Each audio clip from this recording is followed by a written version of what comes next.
Hello, I'm Luke, and welcome to another episode of the Vision to Victory podcast, where we discuss practical ways to turn your dreams into reality.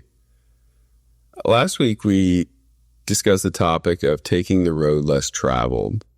If you haven't listened to that, I highly recommend that you do. We touched on the importance of anchoring our life to some meaningful things, faith, family, whatever that looks like for you. It's important to have an anchored life. Talked about having the courage to be different, which is important on so many levels. But simply put, we just don't want to spend our lives trying to fit into some box, whether, we created that for ourselves somehow, or if that's a cultural box, or maybe just something else that is the status quo in society. Whatever the case, we want to have the courage to be different. And really what that means is to be uniquely us, uniquely you. You want to be you, not, some version for somebody else. So anchoring your life, be different. And then as a jumping off point for this week, I want to take the last point from last week. So we had anchoring your life, being different. And then the last point of last week was letting go, and how in order to embrace the, open road of life, if you will, and to really forge a path that is meaningful. And again, the road less traveled, there's many things that we have to let go of. And this week, I want to talk on the topic of adventure. And I think in order to embrace the adventure of each of our own lives, we have to first let go or make room for the new. And so, again, with that as the jumping off point, I just want to touch on just what we discussed about letting go last week. And it's so important. It's so important to let go of those things that hold you back, foster depression, foster anxiety, loneliness, let go of thoughts, the habits, people, places, things that you tolerate but don't align with who you actually want to be. I feel like there's so many of these that can creep into our lives in subtle ways and subtly, oftentimes without us even knowing it, steal from what our lives could be or could turn into, and steal from our dreams and our goals, simply because we're holding on to things that no longer serve us. And there's so many things that fall in that category. It could also be, letting go of people's opinions or the voices in your own head that tell you all the reasons you can't or you won't. Let go of your past, the things that keep you stuck or maybe keep you in a mindset of some sort of victim. And not to say that, you may have gone through some very difficult things, but at some point you need to, take the lessons learned from that and move forward. And so let go of your past, let go of grudges, let go of judgments, let go of unforgiveness, whatever it is that keeps you from moving forward. We have to have the courage to let go. So with that as the starting point, I want to talk about adventure and what it looks like to actually embrace the adventure of our own life. And I think it's important to even look at our lives through the lens of being an adventure. I mean, think of maybe adventure movies that you like, or whatever it is that, inspires you about life. And if you're feeling uninspired right now, that's okay. Been there many, many times in my own life. But think about maybe a time when you felt inspired or you felt, excited about something or multiple things in life. What are those things? But I believe in order to embrace the adventure of life, we first have to start with this concept of congruence. And I talked about this several weeks ago briefly, but I want to hone in on it. And I think that one of the best starting points for talking about what congruence is to talk about what it's not. And so I want to talk about another term called cognitive dissonance. And this is a psychological term. It's a psychological discomfort that people experience when their beliefs, attitudes, and actions don't line up, or when you maybe hold two contradictory beliefs at the same time, it creates this uneasiness, this discomfort in us, and it motivates us. It drives us to change either the beliefs, the behaviors, or our perceptions so that we line up, if you will, so that we're more congruent.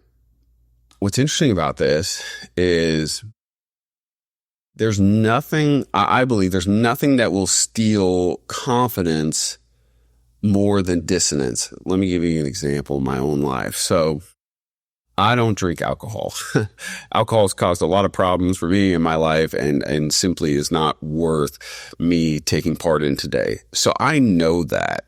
And if I were to make the decision to go drink alcohol today, I would have this feeling of dissonance or misalignment because I know and I believe that it's not a healthy decision for me to drink alcohol. So if I'm doing it anyway, that my behavior doesn't align with my beliefs, and that creates this uneasiness and anxiety and really, again, lack of confidence. And, that's one example. It can be something as small as promises that you make to yourself that you don't keep. So let's say you made the decision to start waking up earlier because you think it'd be healthy. You could maybe work out in the morning, whatever it is.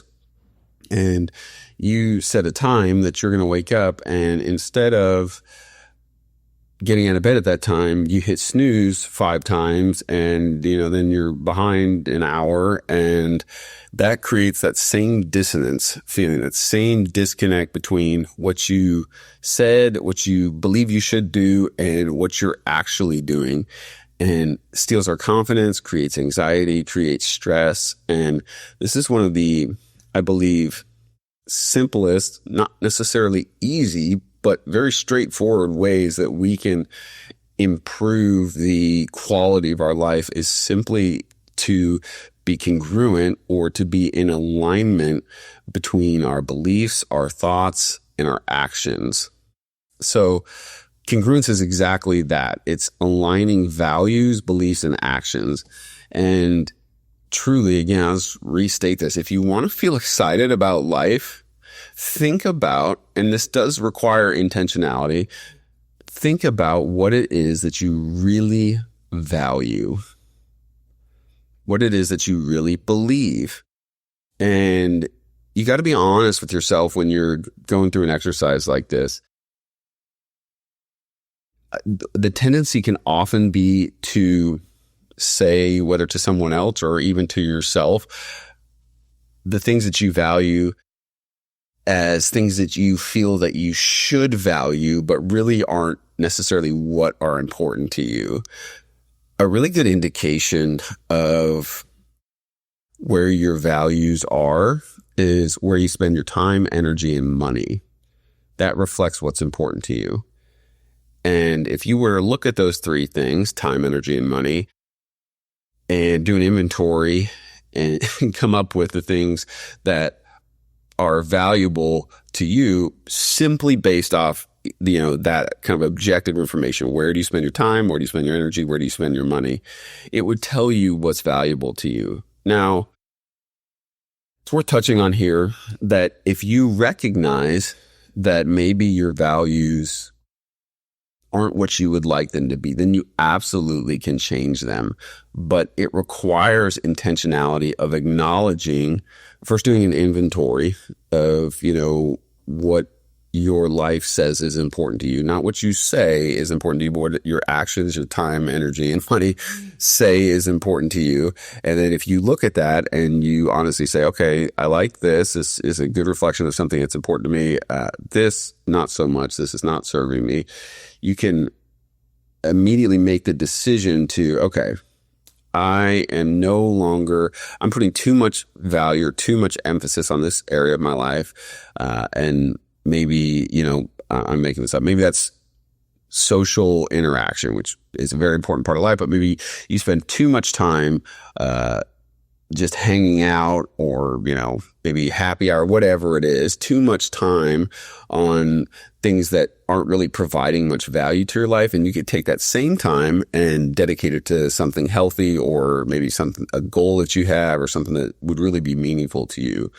So again, congruence is about aligning our values, beliefs, and actions. We first have to get clear on our values and make sure that they line up with who we want to be. Once we know what our values are, then we can take actions that line up with them. This might sound basic or simple, but I would submit that perhaps the vast majority of the issues that arise in our life that are in our control are related to this, are related to not being congruent, where we're doing one thing, but it's not in alignment with what we believe or what we value. Another good example would be if I value family, but I'm always too busy with work to spend time with my family, then again, that creates that dissonance, that discomfort.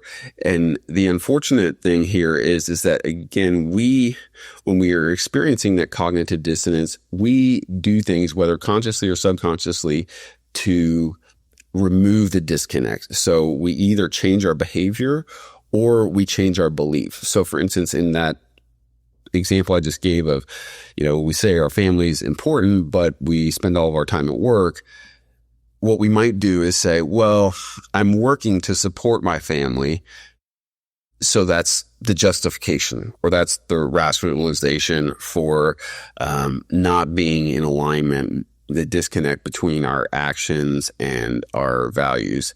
Now, to be clear, in that example, perhaps it is important, obviously, that you work and support your family, but do you have to work 60 hours a week, or could you work 40 or 45, and so there's just a level of honesty that's required with this. But again, if we can do everything in our power to be congruent in what we value and simply to do things that line up with our values, that by itself, I believe, solves most anxiety problems, most stress problems. Not all. Obviously, there are things that are out of our control and life is difficult. And so that's a reality. But if you want to feel peaceful and confident,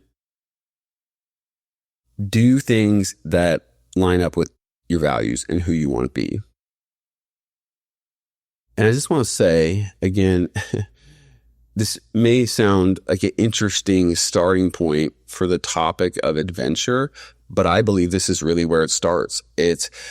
You cannot go on the adventure of your own life and really embrace all of the things that make you unique and are, at your fingertips to find meaning and purpose and connection, all these things in life. If you're, again, holding on to things that don't serve you, if you are not clear about what's important to you, or if you are clear about what's important to you, but your actions don't reflect that, you will never find the excitement and adventure and satisfaction that I believe is available to all of us on some level in life. And so it's so important to figure out who you are and who you want to be, and to just line your actions up with that and start small.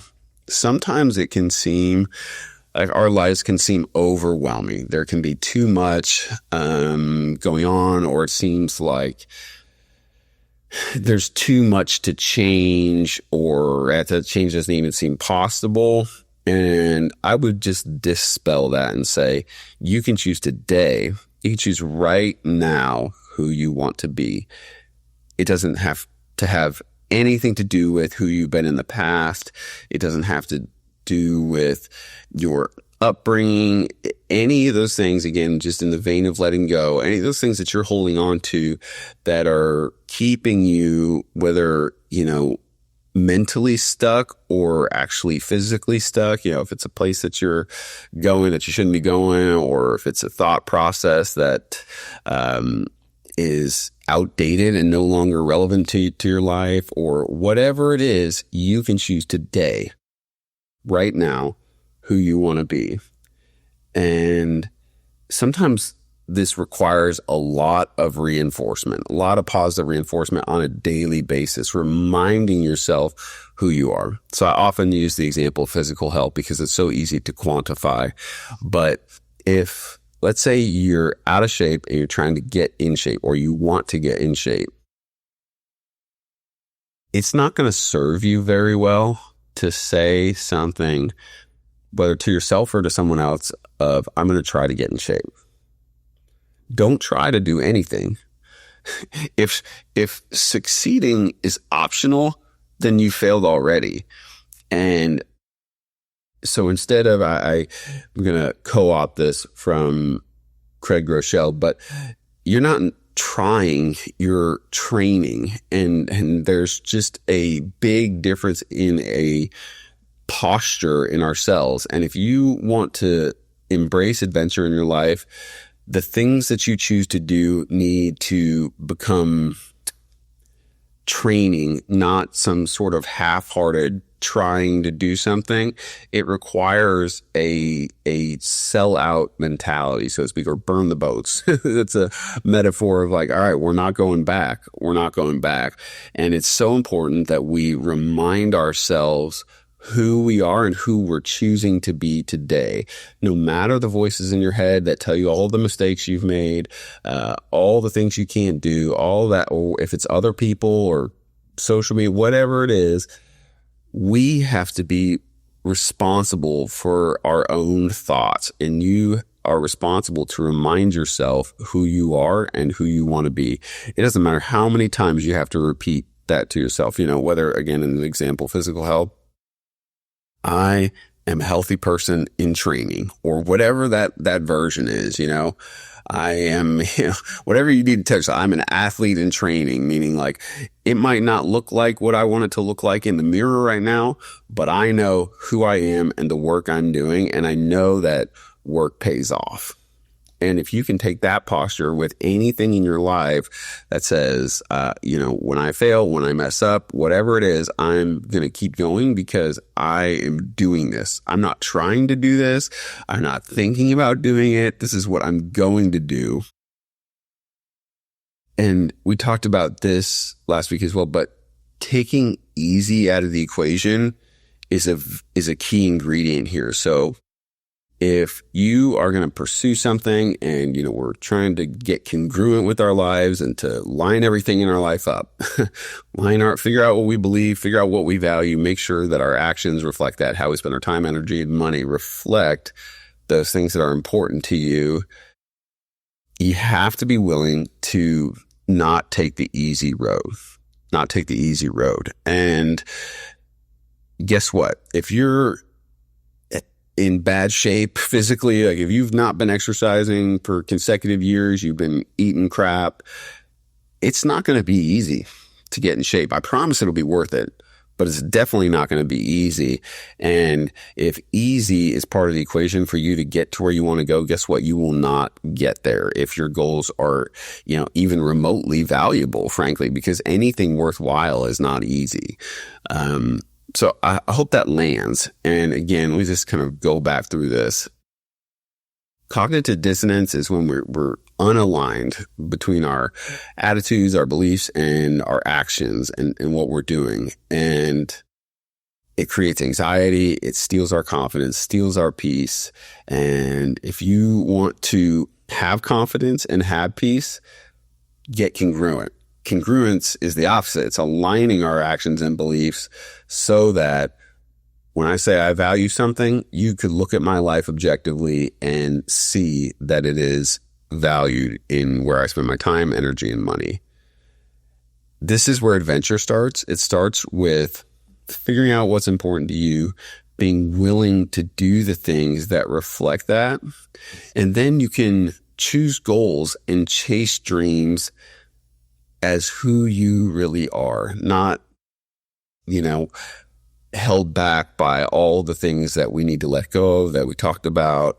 But when you have the courage to say, I'm not going to compromise my values, I'm not going to compromise my beliefs, but I'm going to line up my actions with them, that's when life gets fun. That's when the adventure really starts. And I'm going to unpack this some more next week, but I think this is the really important starting point, is that there is no adventure if you're pretending to be somebody else, or if you're holding on to a past version of yourself, whether that's beliefs, thoughts, habits, whatever it is.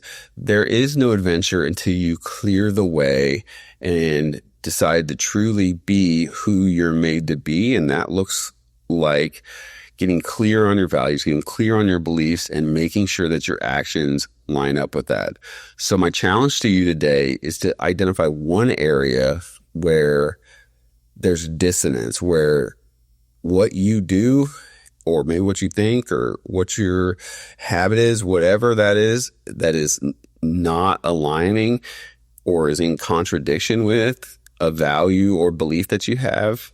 Make a change in one area. Just identify one area and say, all right, I am taking a stand today. I'm going to be congruent in this area of my life. I don't like the lack of confidence or the anxiety that I get from the distance between what I'm doing and what I say I believe. Today, I'm going to choose one thing and make a change to make myself more congruent so I can be the best version of myself. I hope this was helpful. If it was, please like, share, subscribe, and I'll talk to you next week.